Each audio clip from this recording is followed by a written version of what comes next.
Turn to Daniel chapter 11, verse 36.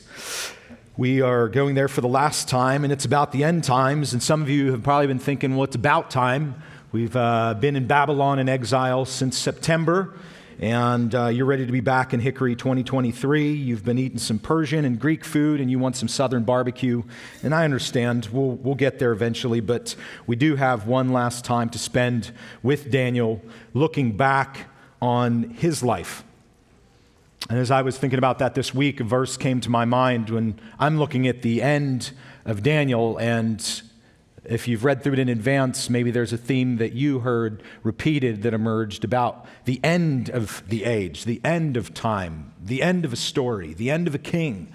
And it had in my mind Ecclesiastes 7:8, that the end of a matter is better than its beginning. Now, that's not a verse that in its context is something that you need a bunch of other verses to understand. Proverbs and Ecclesiastes are meant to be really simple, straightforward, short and sweet. But you're not to move on past them too quickly. They're like a hardtack candy you let roll around on your tongue. But you let the truths of these things roll around in your mind, that the end of a matter is better than its beginning. And as you think about the end of Daniel and him talking about the end, it stopped me to say, why is the end of a matter better than its beginning? And what that simple truth of Ecclesiastes 7:8 states is that it gives you perspective. What you thought you knew at the beginning of something and what you think you're figuring out in the middle of something is not as important as what you gain by the end of something. When you can actually look back and have perspective on what has happened. Now, I know that applies generally. It's a proverb. It's an axiom. There are times where you might say, no, the beginning of something is better than the end, like summer break. All my fourth graders in the house. No, I don't want summer to come to the end. But young person, student, when you do come to the end of a semester, the end of the school year, the end is better than the beginning, not just because school's out, but because hopefully you learned something. Hopefully you look back and you can take something away from it and it can stick with you. And that's just not for the student in the house. That's for the student of the Lord. What season are you in that you may even see something coming to an end? A relationship, maybe you have an older kid who's about to go off to college, and what can you say that's better now at the end than at the beginning?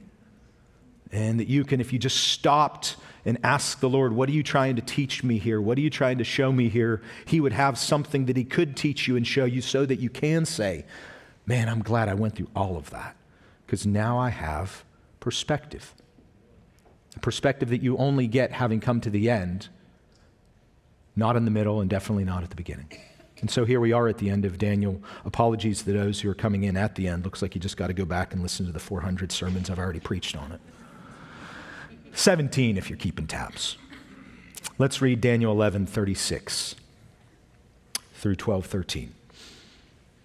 Then the king will do as he pleases, and he will exalt and magnify himself above every god, and will speak monstrous things against the God of gods.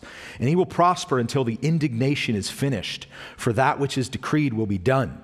He will show no regard for the gods of his fathers or for the desire of women, nor will he show regard for any other god. For he will magnify himself above them all. But instead he will honor a God of fortresses, a God whom his fathers did not know. He will honor with gold, silver, costly stones, and treasure. He will take action against the strongest of fortresses with the help of a foreign god. He will give great honor to those who acknowledge him and will cause them to rule over the many and will parcel out land for a price. At the end time, the king of the south will collide with him, and the king of the north will storm against him with chariots, with horsemen, and with many ships. And he will enter countries, overflow them, and pass through. He will also enter the beautiful land, and many will fall. But these will be rescued out of his hand: Edom, Moab, and the foremost of the sons of Ammon. Then he will stretch out his hand against countries, and the land of Egypt will not escape.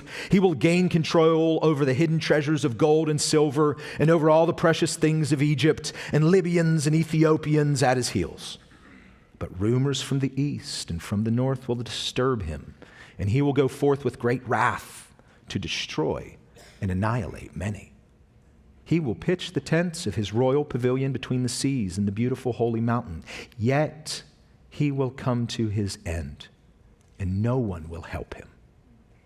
Now at the time, Michael, the great prince who stands guard over the sons of your people, will arise, and there will be a time of distress such as never occurred since there was a nation until that time. And at that time, your people, everyone who is found written in the book, will be rescued. Many of those who sleep in the dust of the ground will awake, these to everlasting life, but the others to disgrace and everlasting contempt. Those who have insight will shine brightly like the brightness of the expanse of heaven, and those who lead the many to righteousness like the stars forever and ever. But as for you, Daniel, conceal these words and seal up the book until the end of time. Many will go back and forth, and knowledge will increase. Then I, Daniel, looked, and behold, two others were standing, one on the bank of the river and the other on the bank of the river. And one said to the man dressed in linen, who was above the waters of the river, "How long until the end of these wonders?" I heard the man dressed in linen, who was above the waters of the river, as he raised his right hand and his left toward heaven, and swore by him who lives forever that it would be for a time, times, and half a time. And as soon as they finish shattering the power of the holy people, all these events will be completed. As for me, I heard but could not understand. So I said, "My Lord, what will be the outcome of these events?" He said, "Go your way, Daniel, for these words are concealed and sealed up until the end time. Many will be purged, purified, and refined, but the wicked will act wickedly, and none of the wicked will understand, but those who have insight will understand. From the time that the regular sacrifice is abolished and the abomination of desolation is set up, there will be 1,290 days. How blessed is he who keeps waiting and attains to the 1,335 days. But as for you, go your way to the end. Then you will enter into rest and rise again for your allotted portion at the end of the age." This is God's living and active word to us. Since it is alive, may he enlighten us through it. And since it is active, may he empower us to do it. The end is better than the beginning. And we may think at first when we read prophecy that knowing about the end and the details of it is what makes prophecy so meaningful. We can get caught up in trying to figure out the details of the future. But the reality is, no matter how much you might know of the future, you can't do a thing to change it. The point of prophecy isn't to give you a glimpse into the future so that you somehow could usurp the power of God Almighty and try to change what you think is going to come. Rather, you being given a glimpse into the future by way of prophecy is not about you changing the future, it's about what you know about the future changing you. It's that you would see what is coming and by God's grace, change. See that what he says about the end goes. And you can't do anything. No one in all history of Daniel 1 through 12, brothers and sisters who have joined us late to the game, you are like my dad, who is a master at walking in at the last 10 minutes of a movie growing up. And in the midst of the greatest and most intense point, he's standing in the middle of the den going, "Hey, so who's that character? And isn't he from another movie?" And everybody's like, "Dad, can it?"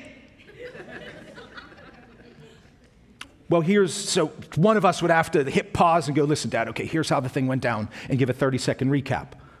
I'll give you a 3-second recap. The God of heaven reigns. That's what you've missed. That was the message from Daniel chapter 1, verse 2. Daniel chapter 1, verse 1 made it look like that Israel was going into exile because Jehoiakim, king of Judah, was taken over by Nebuchadnezzar, king of Babylon in 605. And that was true on the human horizon. But what have we seen all along through the book of Daniel on God's horizon line? Verse 2, Yahweh gave Jehoiakim, king of Judah, into his hand. So all that's changed in the 70 years from Daniel 1 to Daniel 12 and from September until today in 2023 is the addition of one word. The title of the first sermon back in September was The God of Heaven Reigns. And one word will be added to finish the matter. It's that the God of heaven reigns forever. So he doesn't just reign in the past because we can look back and see it. And we don't just believe he reigns in the present. We believe he reigns forever. The next second, and the next hour, and the next day, and the next year, and the next century, and millennia, and you name it, he's reigning over it. And that's the hope we have, isn't it? So what can we take away from today? Well, we're going to see that though all things, all kings, all stories come to an end, God alone reigns forever. God alone endures forever. God alone stands forever. And everything else will pass by the wayside. There's your 2-minute update.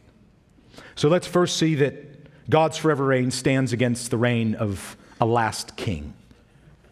The last lesson we'll learn from Daniel 11, 36 to 45, which we already read, is that what comes of every earthly king apart from God?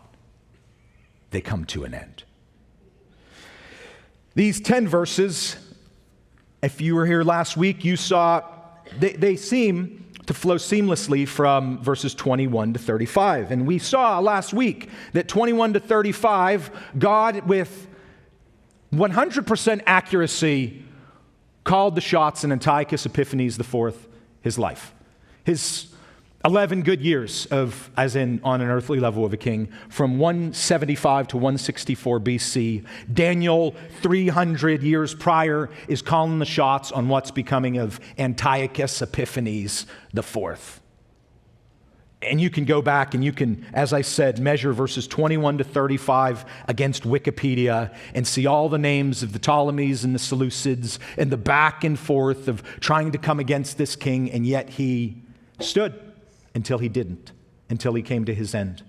Now, you might be looking at the white space between 35 and 36 saying, well, then the king, that's the same guy. Except when you read 36 to 45, you realize, wait, all the things that are being said in these 10 verses about this king is not the same as that king. So it can't be the same person. The 36 to 45 isn't how it went down in Antiochus Epiphanes IV's life. This is a new king. So what do we make of it? Well, that's prophecy. When Daniel is looking forward and being told by God how the future kings and kingdoms are going to come and go, we have likened it when you look forward and you see mountain ranges in front of you and the peaks just look stacked up next to each other. And then you start hiking through them and you realize there's a distance between. And so we take the view that Daniel had looking forward, that all he could see is a succession of kings, one after the next. We get to turn our Bibles sideways and look and see the gap in between. And the gap in between 35 and 36, the gap starts in verse 35. It comes to an appointed time. Antiochus Epiphanes IV, 164, he's off the scene. And now the white space is where we live, the church age. And verse 36 is picking up with the final king. The king that's going to come to an end by way of the King of Kings. This is the Antichrist, 36 to 45. It summarizes his future reign, the last king to reign on earth before Christ comes to set up his king forever. And as we talked about the 69 weeks in Daniel 9, 24 to 27, this is the 70th week. This is the last 7 years on this earth. And Antichrist is ruling and reigning. He has 7 years in power. And I could take you to passages in Revelation 12 and 13 and the man of lawlessness in 2 Thessalonians 2 and even Ezekiel 28. So you could jot those down and check them out on your own. We don't have time to do it. But that's who this is describing. From different times and vantage points, we're talking about the Antichrist. But if we need to learn about him, not so that we can be wary of him, because reality is you couldn't do anything about it even if you knew who it was going to be, can you? You could know who the Antichrist is. God could give you special revelation and tell you he's going to show up next week over in the Middle East. He's going to come from Canada. Nothing against my Canadian brothers. I'm just picking a spot. And you can say, you know what? I'm going to go stop him. And you won't stop him because guess who stops him? God stops him. That's how prophecy works. It's going to go according to the way God says it, not the way we might want to change it. That's good. So here we go. What's the Antichrist going to do? What's he going to be like? Well, the point that God is making to Daniel is that as bad as this brother is, as awful of a ruler, and he's worse than Antiochus Epiphanes IV, 1121, a real despicable king. This king is worse. Why is he worse? Because with every king that has come and gone off the scene of history, what makes this king unique is that he really believes he is God. And that is the simple description of Antichrist. This man is so deluded to think he's God. Verse 36, the first phrase in there encapsulates this. Then the king will do as he pleases. That is a good summary of somebody who thinks they're God. That's the spirit of Antichrist, 1 John 2, 18, 22, and 4:3 talks about. They don't confess Jesus Christ as Lord. Why? Because they think they're God. So the mark of this Antichrist king, this one who sets himself against God, is that he in his own mind can do and will do whatever he pleases. And let's be honest with it. That sounds like a God to me. It even sounds like the God of the Bible. Psalm 115, verse 3. Our God is in the heavens. He does whatever he pleases. Then the king will do as he pleases. This is Antichrist. This is anti-God.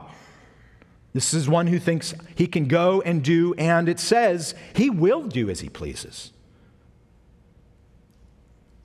What are some of the things he will do that he wants to do? Well, somebody that really thinks they're God, the first thing they're going to do is right there in their pride in verse 36. Exalt and magnify himself above every God. So you name the God, he's bigger and better and badder than that God.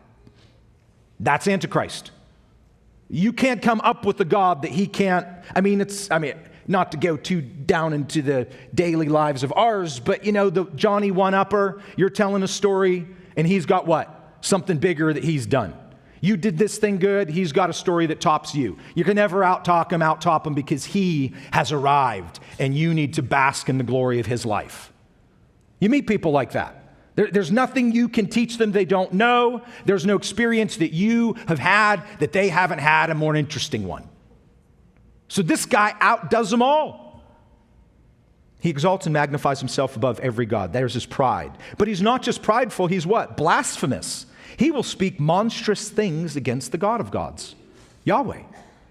He will set himself up and over the God of gods. So he's a blasphemer. And then he will prosper until the indignation is finished. As in, God's not going to step in and do something about this guy? No, because he will prosper until the indignation, the offense, the great abomination is done, that which is decreed. Why doesn't God step in? Because God's going to let this thing run its course. That's what it says. He's going to keep prospering and going until that which is decreed will be done.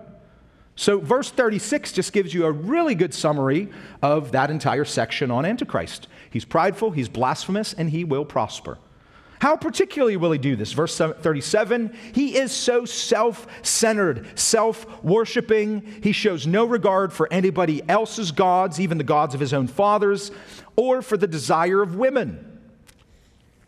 There's some ink spilled in commentaries on what that means. At the very least, this guy is so caught up in his own headlines, he doesn't have time for anybody. So much so that some interpreters would say the desire of women, he doesn't have interest in a queen. And we know from the history of kings, whether in the Bible or outside of it, some kings take one queen, some kings take 100. He doesn't got time for that. He's only got time for his own agenda. He won't show regard for any other god. He will magnify himself above them all. So he is self-worshiping and self-centered to the core. What's driving him? It's there in verse 38. He's prideful, he's a blasphemer, he's a self-worshiper, he is prospering because all he wants is power. That's what 39 and 40 teach you. Or 38 and 39. He just wants power. The God of fortresses. Now don't go on your phone right now, and now that I said don't do it, you're going to do it, of course. And who is the God of fortresses? I'm sure there's some Greek or Roman or whatever out there, some Marvel character who was the God of fortresses. That's not being alluded to here in Daniel's. He's just saying the God of fortresses is a symbolic way to say he just wants power. He wants to rule the world. A God whom his fathers did not know. And he will take all the gold and silver and stones and treasures because he's conquering everybody and saying, these are all mine. I've got the most power, now I've got the money. And verse 39, because he's shrewd, he will take action against other strong fortresses, and he will give great honor to those who acknowledge him. He will cause them to rule over as many and parcel out land. So he is shrewd enough to say, I'll conquer you, I'll take your money, I'll show you that your gods are nothing, but then I'll give you something back because you're on my team. I mean, this is how he is going to rule the world. He will win people to himself. Verses 40 to 44 shows that what's his end game? Annihilation. If you stand against him, you will fall. And you can read about the king of the north, king of the south, Edom, Moab, sons of Ammon. You could read about Egypt. You could read about Libyans, Ethiopians. You can read about verse 44, rumors from the east and from the north disturbing him. But the end game on 40 to 44 is this. He will go forth with great wrath to destroy and annihilate many. That's what he's doing. That's what the Antichrist is going to do. You get in his way, he runs you over. That's it. Now I know some of you got countries. You hear rumors from the east, you're checking the box of China. You got rumors from the north, you're saying Russia. You're reading headlines yesterday, Russia and China are homies now. It's not what you're supposed to do with this. Missing the point. I mean, the reason I say that is because he's naming countries and kingdoms that don't even exist today. You meet an Edomite lately? Or how about a Moabite? So he's mixing in this view of the future kings and kingdoms that were in his time that have passed away, and then he's giving general directions in this prophecy of, there's going to be people coming south of there, Egypt and the Libyans and Ethiopians. So they're coming from the south, they're coming from the east, they're coming from the north. They can't really come from the west because it's the Mediterranean Sea. Sea monsters. Just relax on trying to fill out your bingo card of what's happening in 2023 and what countries are forming alliances. It's okay. I mean, if that's your side hustle, that's your interest, you got a blog about it. But just know, even if you call it all, you can't do a thing about it. Except warn. You could warn other people. As in, hey friend, we're in the end. And as powerful as this king that I figured out, check out my bingo card end times. I figured it out. But then you could say in verse 45, this is what comes of him. He will pitch the tents of his royal pavilion, meaning he'll build a palace to his own glory between the seas, Mediterranean Sea, and the beautiful holy mountains. This is Jerusalem. He sets up his shop in Jerusalem, which is mind-blowing to us because nobody can really set up shop in Jerusalem right now. It's just fought over. It's been fought over. It's always being fought over. This will be the first guy that can do it. And he arrived. He's done what no other king could do. He's in the Holy Land. He's conquered the north, south, east, and west. And he did it in a relatively short amount of time. But what's his end? Yet he will come to his end, and no one will help him. That's the net on this guy's story, just like it is every other king and kingdom. And we've been seeing that since the beginning of Daniel. God rises kings up and God brings them down, even the worst of the worst. He will come to his end. Dunzo, off the scene. Because it's God's holy word, he doesn't even need to write, Yahweh will bring him to his end.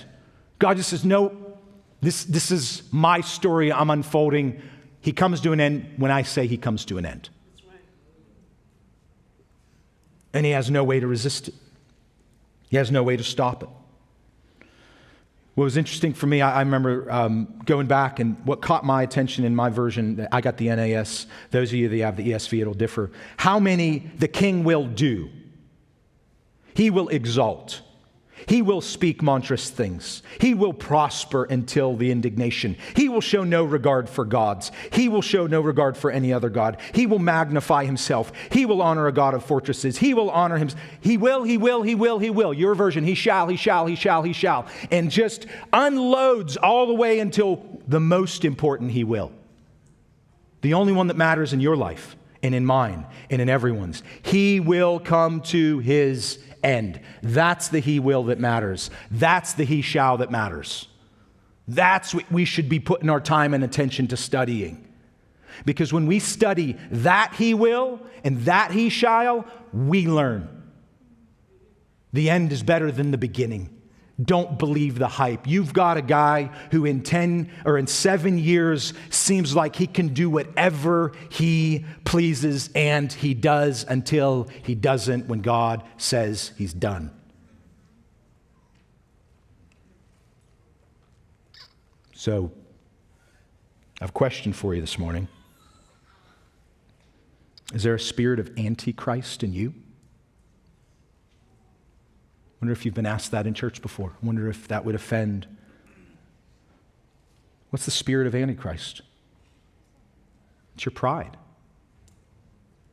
It's when you think you're the boss. You call the shots. You rule and reign. You're going to do what you're going to do, whatever you please, until God says, no, you won't. No, you won't. That's the spirit of Antichrist. You put yourself where God is. And it's not some evil, mysterious, ephemeral thing floating out there. You know, if you go to the bad places around town and you watch the wrong things, the evil spirit of Antichrist. No, that's not it. It's already in us because of our pride. It's already in us because of our pride. I would hear these things growing up, and as a kid, your imagination runs wild with this Antichrist person, and you think of him as something so otherworldly, almost to the point you would say, Antichrist, he's like one of those orcs in Lord of the Rings that gets forged from Middle Earth or the core, and he comes out of the mud, and he's made of slime and fire, and that's Antichrist. Nothing like, everything like me. You and me and all of creation are made of the same stuff as Antichrist. That's why I ask you, is the spirit of Antichrist in you? And I mean it. Because where you find your pride welling up in you wanting to have control of your life or someone else's or whatever it might be, you've got to question yourself. Does that right belong to me? And it doesn't. The crazy thing when you think about Antichrist, what it'll be like. He'll be born to human parents. He may even be brought to church and go to Sunday school. He'll join a baseball team. He'll get good grades. Might get a full ride to college. He's a pretty smart guy. He might be top of his class, valedictorian, class president. Everybody's going to like him. Probably start his own company, rise to the top of that. Elected official. Everybody wants to vote for this guy. All the things that we commend, right? Just number one, be the best, go for it, shine like a star. Until what? Until you start believing your own headlines and lose sight of who really owns you. That's good. Not to say you shouldn't want to succeed, but who gets the glory in our success? And when the spirit of Antichrist, i.e. pride, takes root, that little seed, unchecked, that turns into what? It grows. It grows into a forest. It grows into redwoods of self-exaltation, power-hungry, money-seeking. All the things that look huge and awful about Antichrist start with the same seed of pride. So are you pulling out the weeds before what? They grow? Because that's the warning we need to heed from this first section at the end of the story, so that we can heed the warning of James 4:6, that God is opposed to the proud but gives grace to the humble. That's the story of Daniel's life. I mean, we don't idolize him, but we can look back over these 12 chapters and see there was a man who was humble and God exalted him. I mean, he gave him a position of privilege to be useful for his kingdom while in exile, but you never saw Daniel reading his own headlines, buying his own hype, putting himself forward. It was always about God and his glory, and even helping the people around him, seeking the good of his city, his foreign city, though he didn't want to even be there. So can we learn from him? Because if we don't, we stand against and opposed to God. Matthew 23:12, Jesus warns, whoever exalts himself shall be humbled. So may the end of the lesson to this king be a lesson to us all, because we're made of the same material. 2 lessons left. The end of the story. We get a lesson at the end of an earthly king and his story, but there's a bigger story that's coming to an end here. Verse 1 through 4 of chapter 12. This is the end of Daniel's story. This is where he gets to put pen to paper for the last time. And it might not go quite the way that he thought it was going to go. He's seeing a vision of the end of time. At that time, the time when this king is coming to an end, God is at work. And you know, verse 12 or verse 1 of chapter 12, when Michael the archangel, Jude 1:9, has to get involved, God's meaning business. I mean, when he gets brought into this, Michael, the great prince who stands guard over the sons of your people, he will arise. Why? Because we are in the great tribulation. We are in the worst of the worst times for the people of God recorded in the Bible. Why do I say that? Because it's like right in front of us. And there will be a time of distress such as never occurred since there was a nation until that time. And Michael the archangel, who we met back in chapter 10, who is, as so it appears, assigned to a particular task, protect the people of God. I mean, that's what it says. Guard the sons of your people. Who are the people? Daniel's people. Who are Daniel's people? Israel. And he's going to arise. And though there's such a tribulation such as never occurred, they won't be entirely squashed. But they will go through a great tribulation. Jesus talks about it in Matthew 24. Almost word for word. Matthew 24:21. There will be such a great tribulation. Now you're staring still at Daniel 12:1 while I read Matthew 24:22 or 21. There will be such a great tribulation, such as has not occurred since the beginning of the world until now, nor ever will.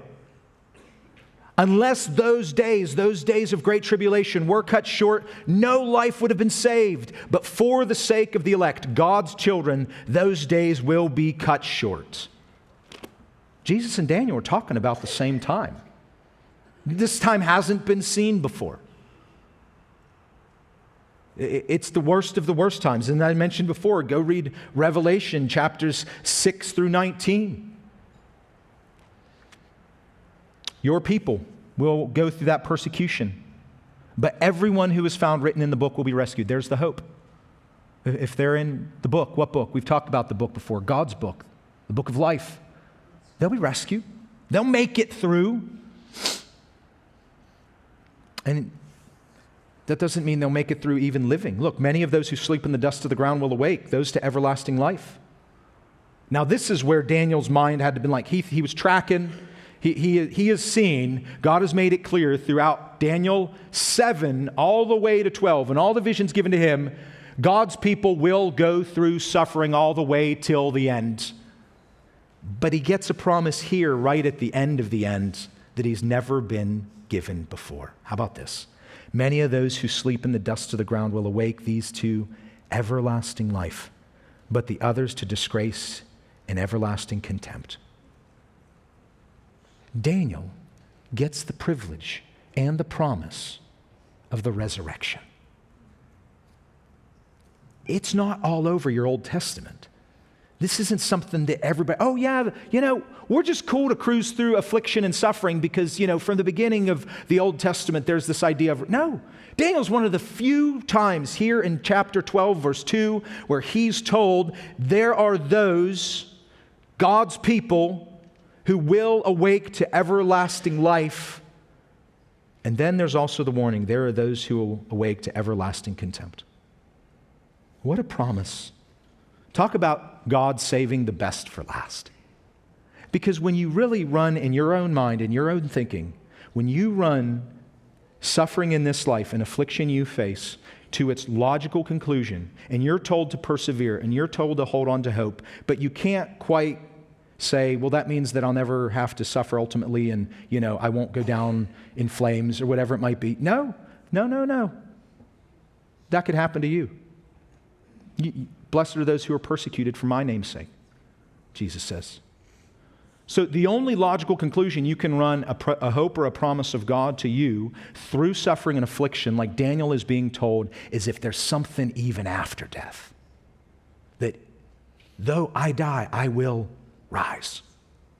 And that's what Daniel's being told at the end of his life about the end of the age. So the end of his story has the greatest ending ever told. There is a promise in resurrection life. Now, I can't go into that today, but in God's timing of ending this thing, we get to begin a new thing next week. And Easter's coming, and we'll spend a few weeks looking at the resurrection promise from the Bible. How about that? God's timing is always so good. He's just teeing us up to say, okay, this is a little bit mysterious, this verse 2. Well, we're going to be celebrating the resurrection in 2 Sundays, so why not spend a little bit of time? So you got to come back for that. But there is a warning that's held in this. There's a promise and a warning. The promise is those who have insight, verse 3, will shine brightly like the brightness of the expanse of heaven, and those who lead the many to righteousness like the stars forever and ever. Friend, there is 2 categories of people here, and there are 2 destinations. And it's the same in the entire storyline of Scripture. There are those who are found righteous and get everlasting life, and there are those who are the wicked and find everlasting contempt. Those are your 2 destinations, heaven and hell, right there in Daniel 12. Now, verse 3 could make it sound like those who have insight will shine brightly. Those will be the ones everlasting life. And you may be sitting there going, so I got to be smart to get to heaven? Yes and no. I mean, if it's IQ, I'm out. But if this insight is talking about something more than IQ, then I might get a chance. If maybe it's a message so foolish to the world that they would reject it at face value, maybe that's the insight we're talking about. Maybe it's the entire opposite of the insight that most people come in the world thinking they need. The insight that says you got to learn, you got to attain, you got to achieve, you got to be like God. You've got to know it all in order to believe it all and do it all. And I did my research on that word, those who have insight, because it really did affect me in the sense, that doesn't seem fair. Is this really a matter of who's got the smarts and who doesn't? Because that seems to run counter to Paul's message in 1 Corinthians, doesn't it?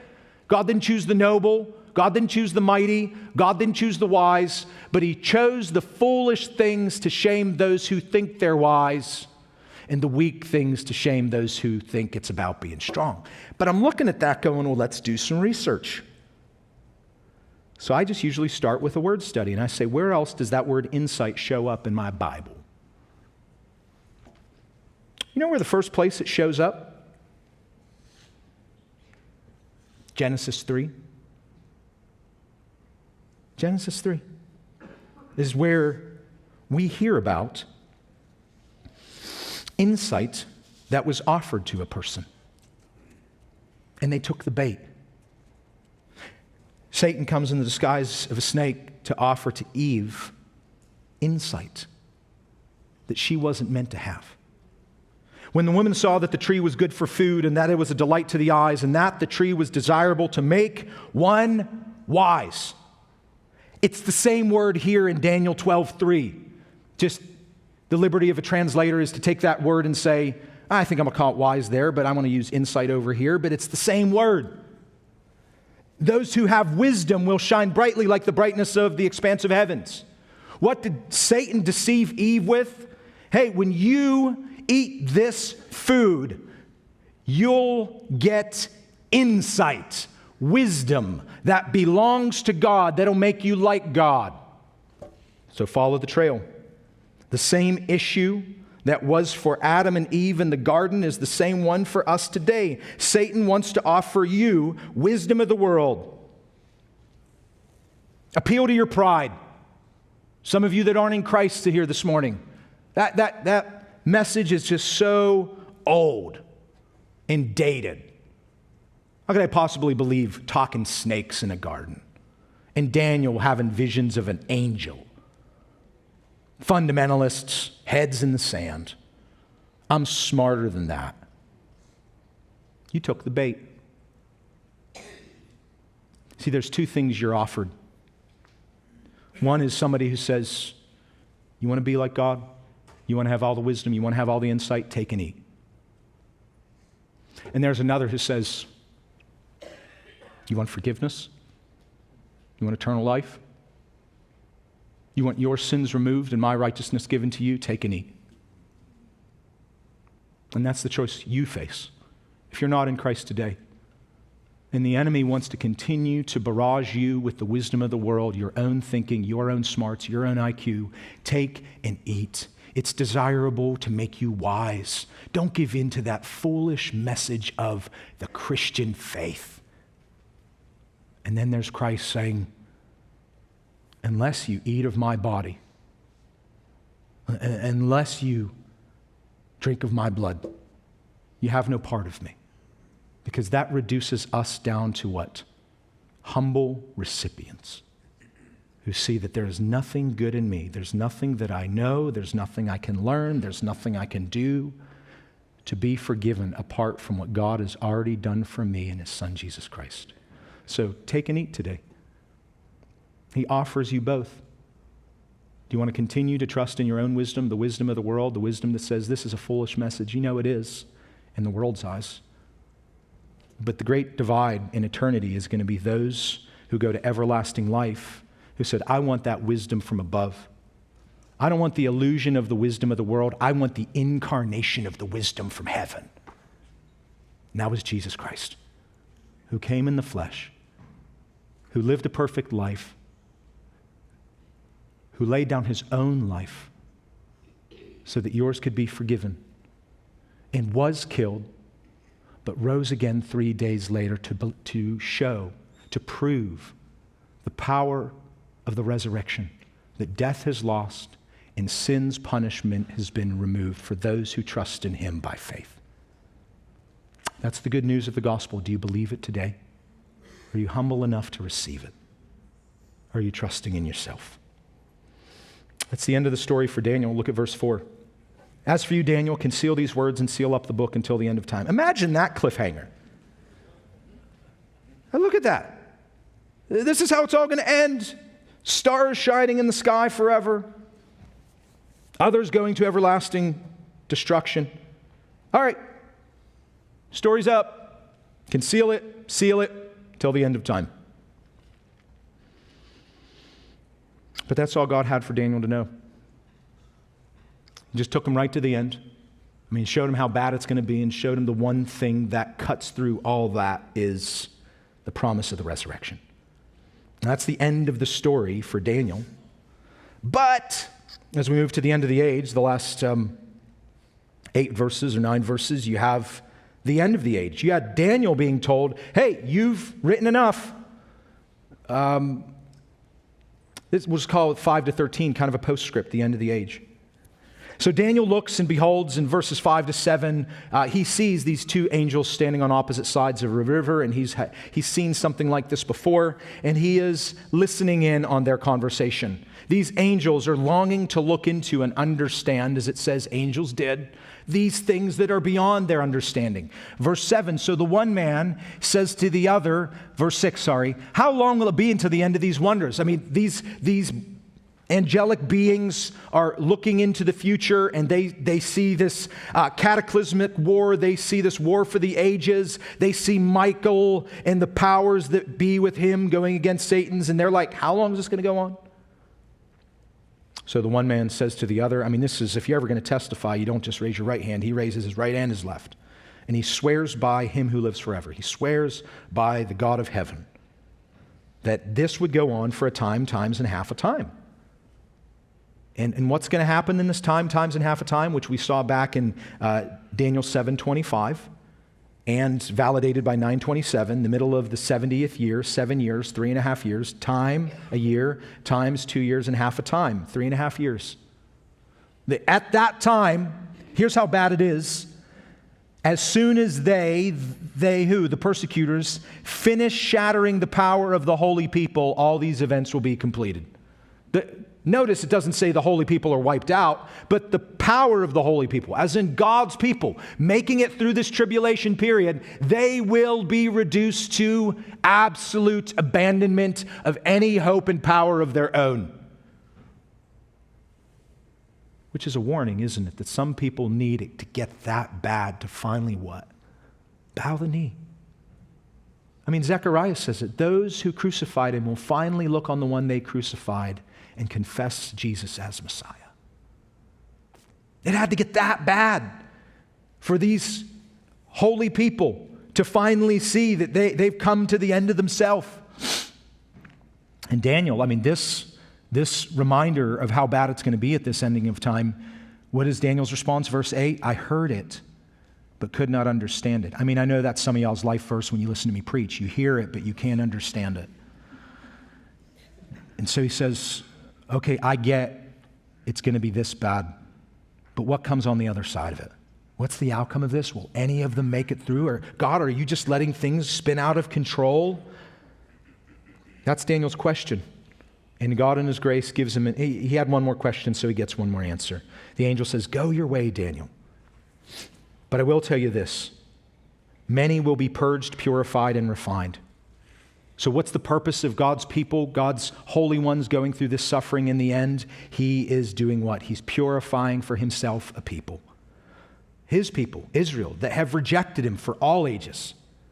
That finally it's going to take. They'll be purged, they'll be purified, and they will be refined. Brothers and sisters, this is what suffering does, is it not? Does it have any other purpose or effect in your life but to do what to you? Purge the sin that remains. Purify us to be more like Christ. Refine us to grow in Christ's likeness. That's why it exists. That's why it's there.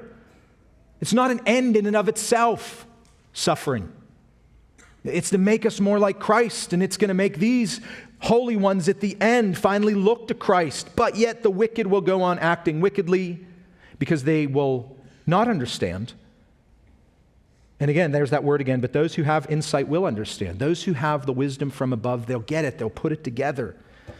And so then the angel says, here's how long it's going to be. From the time that the regular sacrifice is abolished and the abomination of desolation, which Jesus speaks of in Matthew 24 and Mark 19. This is that final offense of the Antichrist setting up false worship to himself in the temple, turning the tables on all the people he's deceived. There's going to be 1,290 days. And then a most curious verse. How blessed is he who keeps waiting and attains to the 1,335 days. And this, look, I'm a sucker for some eschatology and connecting some texts, but I tap out here. I don't know what the significance is of the 45 days between the 1,290 and the 1,335. Now, you can do your research and give me some ideas. But here's what I see there.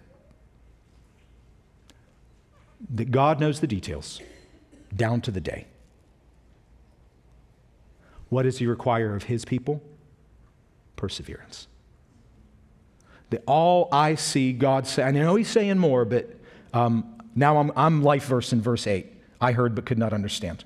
All I'm saying is when I see, 11 and 12, the last thing Daniel is told is in the end of all the end in the great tribulation, it's going to be really bad at day 1,290, but if I can just last, if somebody can just make it through to 1,335, how blessed they will be.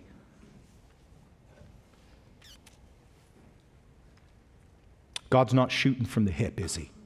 He knows the details of our lives through the suffering, through the affliction, down to the day. But he doesn't usually tell us the day, does he? He just tells us what? How blessed for you who keep going. How blessed is the one who perseveres. How blessed is the one that remains, that stands firm, that doesn't give in. That's the message he's given to Daniel here. Just hold on a little bit longer. You're almost there. Verse 13, this is the final word for Daniel. As for you, go your way to the end. Keep living your life of faith. Don't give up. Do you need that today? That's what it's saying. And you're like, but I want to give up. May not be a difference of 45 days. It may be God has something you're going through right now that you just need to get to the end of this day. I mean, that's what it can come down to. I just need to trust God and walk in faith to make it to the end of today. And how blessed are you if you don't give up? So go on your way to the end. And then the promise to Daniel, and you will enter into rest. You'll die. It's going to happen to everybody here, young and old. You'll die, and then you'll rise. And here's this promise for Daniel that I think why he could finally put his pen down. Even though he probably should have put it down in verse 4, he can correct me on that later. It was supposed to be the end and sealed up. But he gets a bonus ball, and then he finally gets what he needs. You'll rise again for your allotted portion at the end of the age. Daniel, go your way. You will die. You'll rise again. And you'll get your allotted portion. You won't get back to the promised land on this side of the thing, but you will wake up somewhere far better one day. Do we have any other hope? You got a better deal than verse 13? You'll die. And you'll rise. And there's an allotted portion for all of God's children forever, to the end. It's unbelievable. But you can't run whatever questions and doubts and concerns you have past verse 13 where the period stands. There's no more answer beyond what God can reveal here for the hope that we have in Christ. He's given you hope in Christ today. You get to be in on that promise of resurrection life if you what? If you take God at his word. If you believe this is the promise for me all the way to the end. So in summary, what does this end of the end for Daniel bring us? Well, it makes us a little more humble, doesn't it? When we see and heed the warning of that king. But it also makes us very hopeful, doesn't it? And with this Easter season coming, what more does a witness for Jesus Christ need than to be humble in how we invite and how we tell the gospel and hopeful? We really do have a hope to give the world. Look back at verse 3. Yeah, those who have insight will shine brightly like the brightness of the expanse of heaven, and those who lead the many to righteousness like the stars forever and ever. If you're a humble and hopeful follower of God, then you can tell someone else what it means to be righteous in Christ. I mean, that's just a privilege, isn't it? All God's done for me and all he could do for someone else, and to give some person in the next 2 weeks, the time of year when we of all people should have the most to be hopeful for, to give someone out there, a neighbor, a coworker, a family member, give them hope. Talk to them about Christ. Can you say amen to that? All right, let's pray. Father, we thank you for your word. We thank you for its power. We thank you for its promises. And there's not a better promise in the Scripture that we'll rise again. There's nothing that can outdo that. And we walk by faith, not by sight, into that promise. The only hope we have for that is the hope we have in Christ, that you died and rose again. And we believe your word. And we believe the testimony of those who have been born again, those testimonies we heard today, that you're still giving new life right in our midst. Father, you could give new life right in this moment to those who would be humble right now to bow, to stop opposing you in their pride, but to give up and give in and receive Christ as Savior and Lord today, that they would cry out to you right now, Lord, is a joy beyond words. Say, may you have mercy on whom you'll have mercy, for your glory. In the name of your Son, Jesus Christ. Amen.